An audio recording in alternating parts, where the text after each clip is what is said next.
Ayan, magandang araw po mga idol at mga kababayan.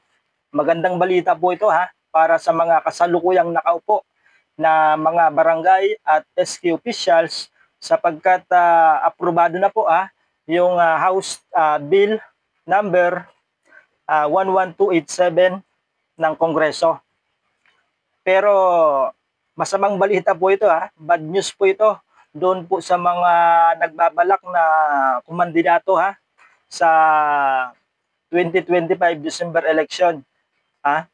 Sapagkat kung malalagdaan po ito ng Pangulo, ay tiyak po na walang magaganap na December 2025 election. Pero hindi pa tapos ang laban mga idol Ito po, babasahin ko sa inyo. Ito pong post ng Enquirer.net 4 hours ago. A bill that seeks to extend the term of elected officials under the Barangay and Sangguniang Kabataan system has been approved by the House of Representatives on third and final reading. During the plenary session on Monday, House Bill number 11287, a set of proposals to amend Republic Act number 7160 or the Local Government Code of 1991 was approved after 153 lawmakers vote in the affirmative, 4 in the negative, and 1 abstention. Ito pa. Under the bill, section 42 of RA number 7160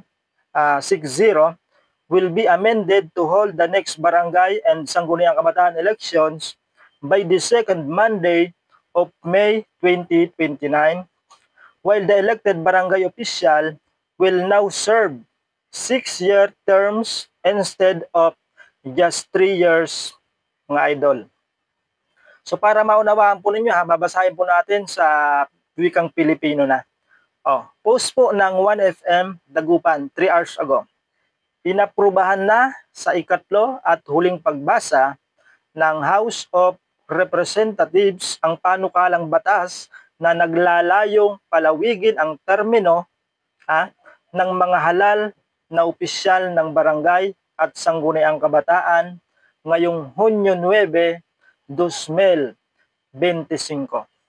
Sa plenary session ngayong Lunes, House Bill number 11287 na naglalaman ng mga panukalang amyendahan ang Republic Act number 7160 o ang Local Government Code of 1991 ay pinagtibay ng 153 mambabatas, 4 ang tumutol at 1 ang bumoto ng abstain. Sa ilalim ng panukalang batas, babaguhin ng amyenda sa Section 42 ng RA number 7160 ang takdang petsa ng halalan para sa barangay at SK sa ikalawang Lunes ng Mayo 2029. Samantala, papayagan na ring makapagsilbi ng 6 na termino ang mga halal na opisyal ng barangay, higit pa sa kasalukuyang 3 termino.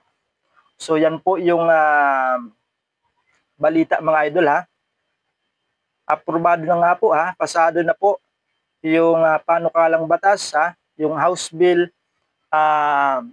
number 11287, ganun din po yung Senate Bill, yung panukalang batas po ng Senado na SB number 2816 noong January 14 kung hindi tayo nagkakamali Pero ganun pa man mga idol kung yung dalawang batas na po yan, yung panukalang batas ay aprobado na po lalabag kaya yan doon po sa sinasabi po ni Attorney Makalintal na yung pag extend ng termino mga kababayan ng mga incumbent ng mga kasalukuyang nakaupo ng barangay at SK officials ay pagka na-extend po yun, ibig sabihin, anong mangyayari sa December 2025? Hindi walang mangyayaring eleksyon kasi may extend hanggang 6 na taon yung panukalang batas ng Kongreso at yung panukalang batas ng Senado 4 na taon kung isa man sa kanila yung mapagtibay at mapirmahan ng malagdaan ng Pangulo, ano ang mangyayari po sa December 2025 election? Walang mangyayaring eleksyon. Yan po ay wala po sa konstitusyon, mga idol at mga bayan Sabi po ni Attorney Makalintal. At labag po yan sa saligang batas na mag-postpone Bagamat hindi po nila direktang sinabi na mayroong pong postponement, ay ganun po yung mangyayari. Walang mangyayaring eleksyon kung yung batas na ito ay malagdaan ng Pangulo.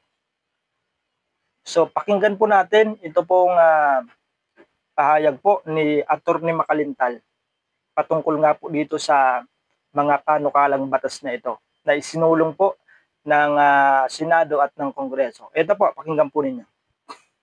Victoria at sa inyong mga tagapanood, tagapakinig. Salamat, sir.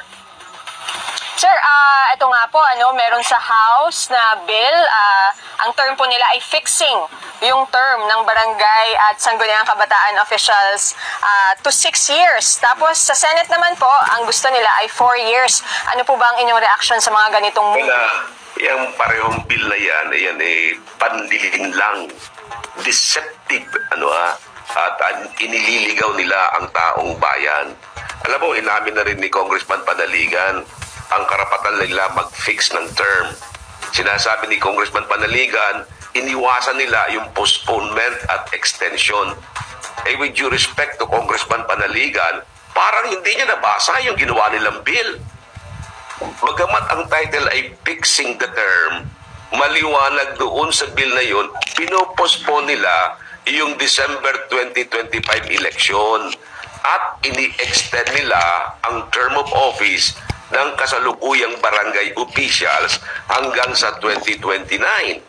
Dahil sa, ang sabi nila, ang susunod na election ay sa May 2029. Bagamat hindi nila sinasabi doon may postponement, hindi nila sinasabi ano ang mangyayari sa December 2025. So maliwanag na nililin lang nila ang taong bayan sa nasabing bill.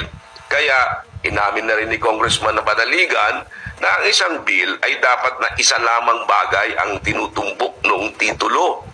Ang titulo nila, to fix the term.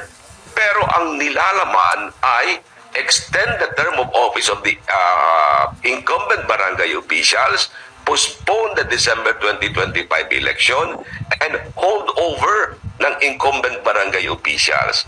In other words, tayong mga taong bayan, inalisan na naman nila ng karapatan sa ating pagpili ng ating mga leaders sa ating mga barangays.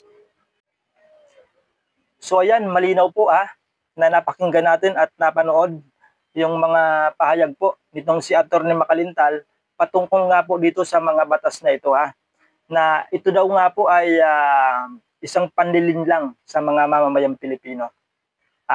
Kasi yung gusto po ng Senado at Kongreso i-extend yung termino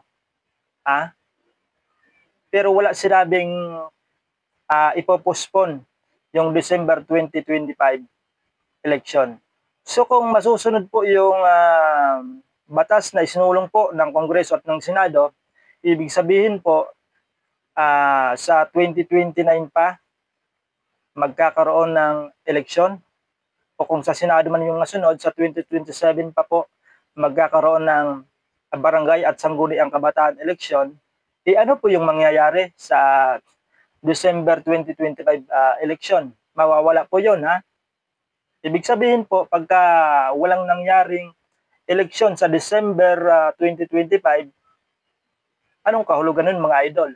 Postpone nga na yun nga po ay yung pag-postpone po ng eleksyon, ng isang eleksyon, ay labag po sa batas, mga idol at mga kababayan. So ano kaya yung magandang gawin natin mga idol Magandang gawin dito?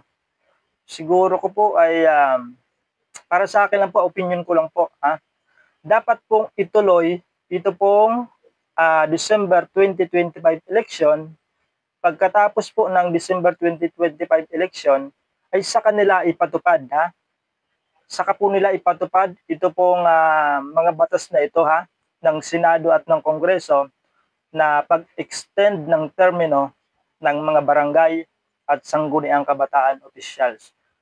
Wala tayong nalalabag na batas kapag kaganon, mga idol. Hindi ho ba, mga idol, mga kabayan? Dapat po sundin po kung ano po yung nasa batas. Dapat wag po tayong lalabag doon.